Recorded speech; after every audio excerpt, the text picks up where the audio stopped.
Pablo Escobar, the king of cocaine, was the single greatest narco-terrorist to ever live. Escobar lived a life of luxury and crime, and he was arguably the world's most powerful drug trafficker in the 1980s and early 90s.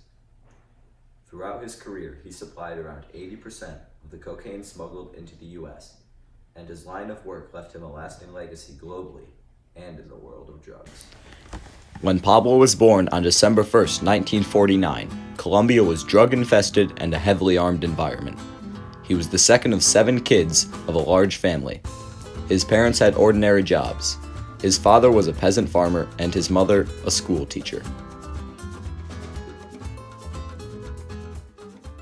In his childhood, Pablo was exposed to crime early. His first crimes were stealing headstones from local cemeteries, where he then sandblasted them and resold them. He also sold cars and kidnapped and ransomed people. He then got into the drug game, and by 26, he went from the courier to a smuggler. He then became fully invested in his job. In the mid-1970s, he helped found the crime organization that later became known as the Medellin Cartel. His notable partners included the Ochoa brothers, Juan David, Jorge Luis, and Fabio. Escobar served as the head of the organization, which focused largely on the production, transport, and sale of cocaine.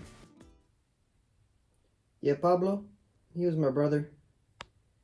He told me he fell into the drug business simply because other types of crime became too dangerous. As there were no drug cartels then, and only a few drug dealers, Pablo saw the territory he wished to make his own. In Peru, Pablo would buy the cocaine paste, which would then be refined in a laboratory in a 2-story house in Medellin. On his first trip, Pablo bought 30 pounds of cocaine paste in what was noted as the first step toward building his empire. Escobar quickly became known internationally as his drug network gained fame. The Medellin cartel controlled a large portion of the drugs that entered the United States. Escobar organized lots of smuggling shipments, routes, and distribution networks in South Florida, California, and other parts of the country.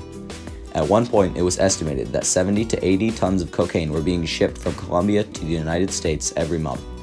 He also shipped his product to Mexico, Puerto Rico, the Dominican Republic, Venezuela, and Spain. Because Pablo was selling such a large quantity of cocaine, the price went down dramatically. Escobar began working with Roberto Suarez Gomez to help bring the product to other countries in the Americas and Europe, as well as being rumored to reach as far as Asia. At age 32, he was making $500,000 a day. He began flying out planes 5 times a week, mainly along trade routes between Colombia, Panama, and the United States. Pilots who made the trip could earn up to $1 million a flight. They would often smuggle the cocaine in old plane tires. By the mid-1980s, the Medellin cartel dominated the cocaine trade, with Escobar wielding incredible power and wealth. You see, the king of cocaine was well known for his ruthlessness. He handled problems with plato o plomo, meaning silver, bribes, or lead, bullets. Violence became a trademark of the Medellin cartel. For example, their favorite way to kill was to shoot people with a machine gun from motorbikes. The majority of his victims included government officials, policemen, and civilians. In 1989, the cartel reportedly placed a bomb aboard an airplane in an attempt to kill an alleged informant. More than 100 people were killed. The threats of banishment to the United States, which was the destination of most of the cartel's drugs, had made Escobar a top target in the eyes of the U.S.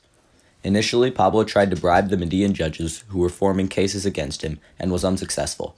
After many months of legal complications, he ordered the murder of 2 arresting officers and the case was later dropped. Yeah, I think this was the point where Pablo began his pattern of dealing with the authorities, by either bribery or murder. Pablo once said, "The business is simple. You bribe someone here, you bribe someone there, and you pay a friendly banker to help you bring the money back." Because of this, a massive manhunt was undertaken to find Escobar. In the middle of the jungle near the Yari River, Escobar and his partners built a giant laboratory to process cocaine.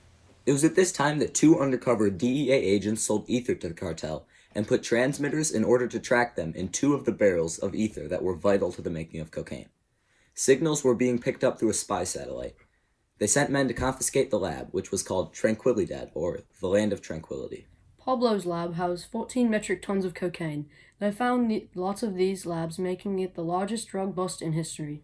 They offered Escobar a multi-million-dollar deal to cease production, so in response, Escobar and his crew blew up the operations in June 1991. Escobar surrendered and was subsequently jailed. His imprisonment, however, had little effect on his criminal activities and his lifestyle.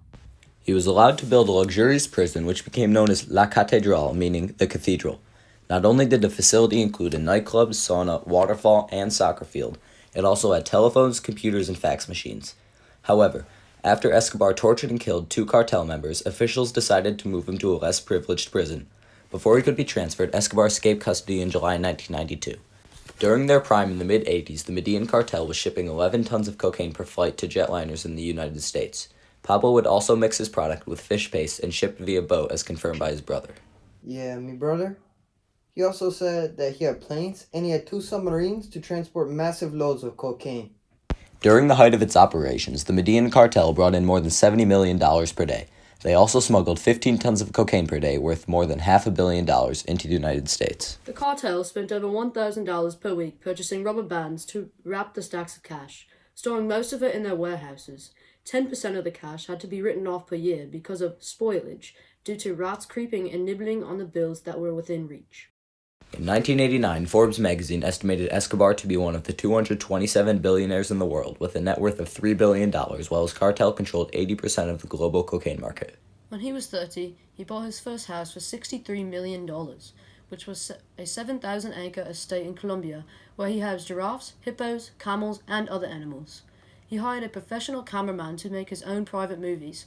His prized possession was a car from Al Capone, who he idolized. It is commonly believed that Escobar was the principal financier behind the South American football team called Medellin Atlético Nacional, which was South America's most prestigious football tournament, the Copa Libertadores, in 1989.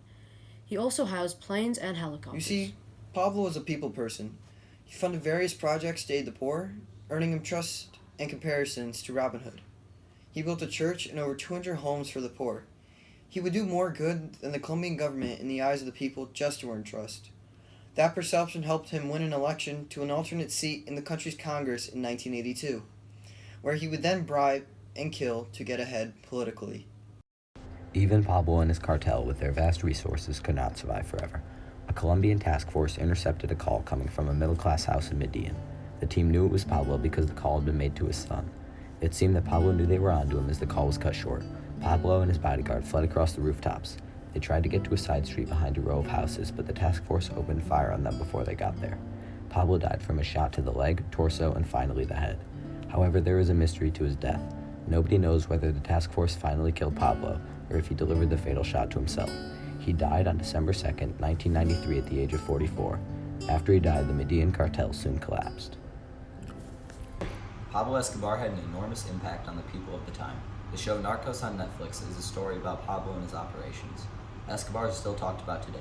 He had an enormous impact on the people of Colombia. He also has effects on people today. Pablo paved the way for modern drug lords and increased the intelligence of anti-drug organizations. Thank you.